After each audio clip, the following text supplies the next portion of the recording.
langsung turun untuk mengecek ada kejadian apa. Nah, setelah turun ternyata ditemui di situ ada Brigadir J yang justru malah menodongkan senjata, kemudian melakukan tembakan. Nah, kemudian terjadilah tembak menembak yang akhirnya Brigadir J meninggal dunia. Maupun yang sedang dilakukan pemeriksaan di laboratorium forensik. Dari hasil penyidikan tersebut, pada malam ini penyidik sudah melakukan gelar perkara dan pemeriksaan saksi juga sudah kita anggap cukup untuk menetapkan Baradae sebagai tersangka. Ya, dari hasil pemeriksaan penyidik yang profesional dikatakan di pasal 138 dan junto 5556 tadi, mereka, ini selalu saya katakan, kalau enggak ya pembunuhan berencana itu bisa kita angkat sesuai dengan usul dari pengacara, kuasa hukum. Nah, dari sana sebuah korporasi kejahatan, sebuah kegiatan, sebuah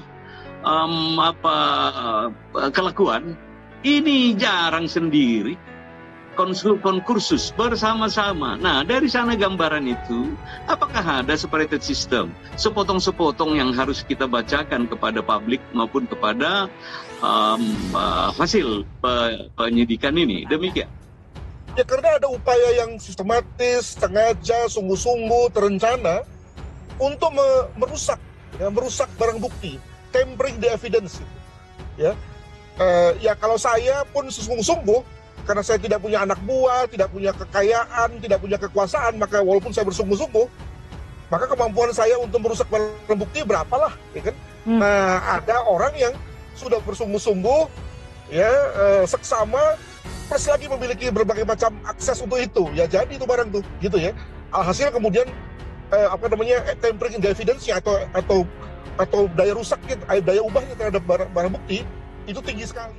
Baradae tersangka alur kasus Brigadir J sekejap berubah dari membela diri jadi dugaan pembunuhan berencana. Tim khusus bentukan Kapolri Jenderal Listio Sigit Prabowo terus mengusut insiden tembak-menembak sesama polisi yang menewaskan Nofriansah Yosua Huta Barat alias Brigadir J. Tanya-tanya besar yang melingkupi kematian Brigadir J di rumah dinas Irjen Ferdy Sambo itu pun sedikit demi sedikit memudar dengan ditemukannya sederet fakta baru. Bahkan, temuan-temuan dari tim sus seolah mengubah rangkaian atau proses kejadian di balik tewasnya Brigadir J di rumah singgah Irjen Ferdy Sambo. Setidaknya ada beberapa hal yang berubah dalam alur insiden berdarah ini. Satu diantaranya mengenai baku tembak. Kombes Budi Haryadi Susianto yang kala itu menjabat sebagai Kapolres Metro Jakarta Selatan sempat menyatakan tewasnya Brigadir J karena terlibat baku tembak dengan Baradae. Aksi baku tembak Bak Koboi ini berlangsung di rumah singgah Irjen Ferdy Sambo di Komplek Polri Duren 3 Jakarta Selatan. Kala itu disampaikan berdasarkan hasil olah tempat kejadian perkara, Brigadir J memegang senjata jenis HS-16 yang tertinggal 9 peluru di magazinnya, artinya dia memuntahkan 7 peluru. Sementara Baradae menggunakan senjata Glock 17 dengan magazin maksimum 17 butir peluru. Tetapi, dalam baku tembak itu hanya Brigadir J yang mengalami luka atau tertembak, sedangkan Baradae bersih atau tak terluka sedikit pun. Kemudian, baku tembak itu pun disebutkan karena Brigadir J panik setelah aksi percobaan pelecehannya terhadap istri Irjen Ferdy Sambo gagal. Dia menembak Baradae yang saat itu menghampiri Putri Chandrawati karena berteriak, artinya Brigadir J memulai dengan Baradae hanya melakukan pembelaan diri. Rangkaian kejadian ini seolah terbantahkan saat Baradae ditetapkan sebagai tersangka, sebab tim sus justru menyebut tewasnya Brigadir J karena dibunuh. Di kasus ini, tim sus mempersangkakan Baradae dengan pasal 338 KUHP tentang pembunuhan junto pasal 55 dan pasal 56 KUHP.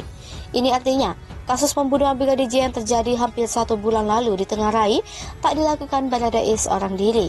Diduga masih ada pihak lain terlibat kasus yang menyedot perhatian publik ini, termasuk soal aksi bela diri.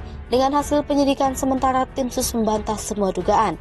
Saksi kunci, tanya itu, temuan tim sus juga menepis mengenai CCTV yang menjadi saksi kunci untuk mengungkap pembunuhan Brigadir J.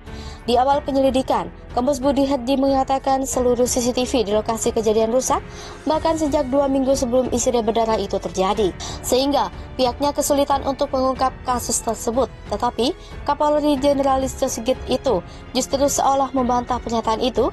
Dia menyatakan ada upaya sengaja merusak atau menghilangkan saksi kunci tersebut. Jenderal Bintang 4 ini tegas menyebut sudah mengetahui penyebab dibalik semua itu. Bahkan, identitas pelaku penghilang dan perusak CCTV sudah dikantongi.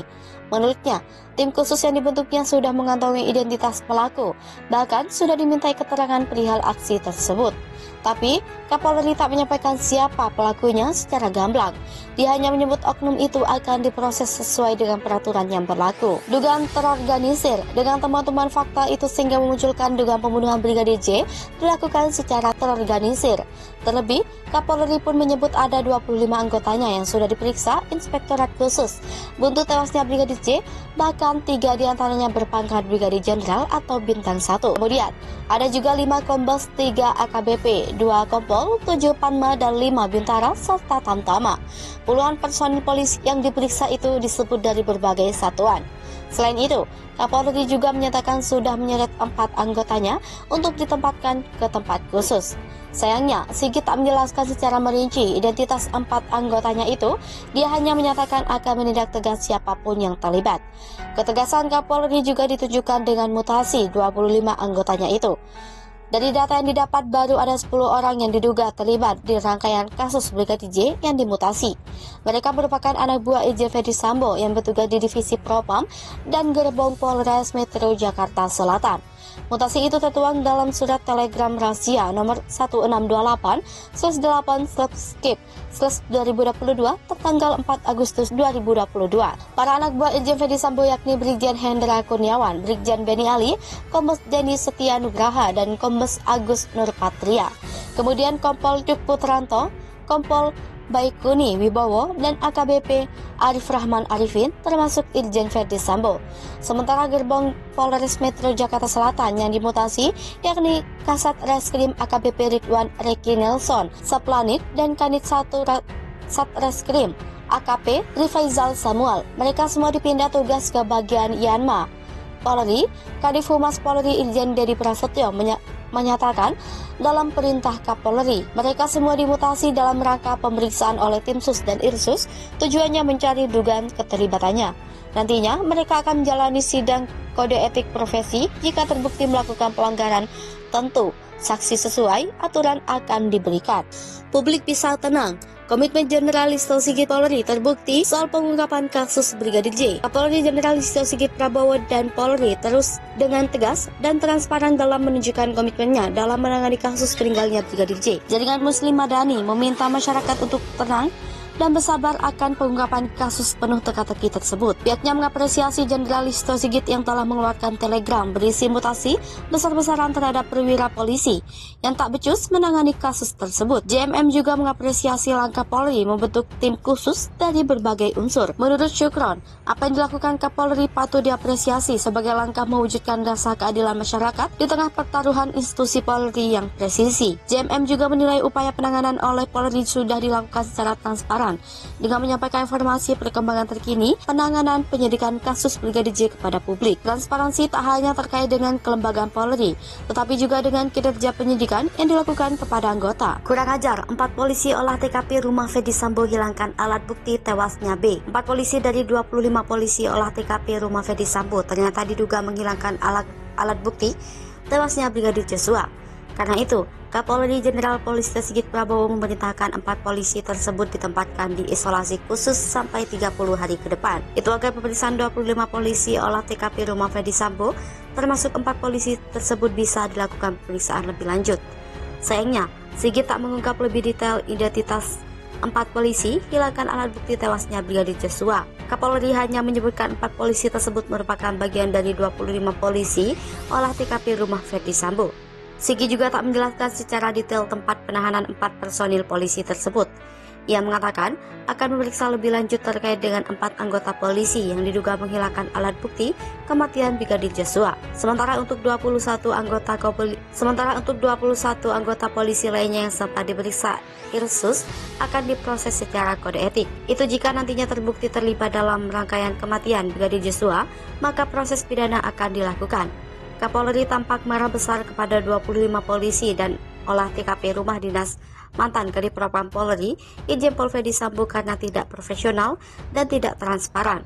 Kapolri menyebutkan telah memeriksa 25 personil kepolisian tersebut untuk dimintai keterangan. Padahal olah TKP itu dilakukan, lanjut Sigit, agar semua proses penyelidikan kematian Brigadir Joshua segera rampung, sehingga kasus kematian Brigadir Joshua cepat terungkap secara terang benderang ke publik. Ini membuat hambatan dalam hal penanganan TKP penyidikan yang tentunya kita ingin berjalan dengan baik, tutur Kapolri.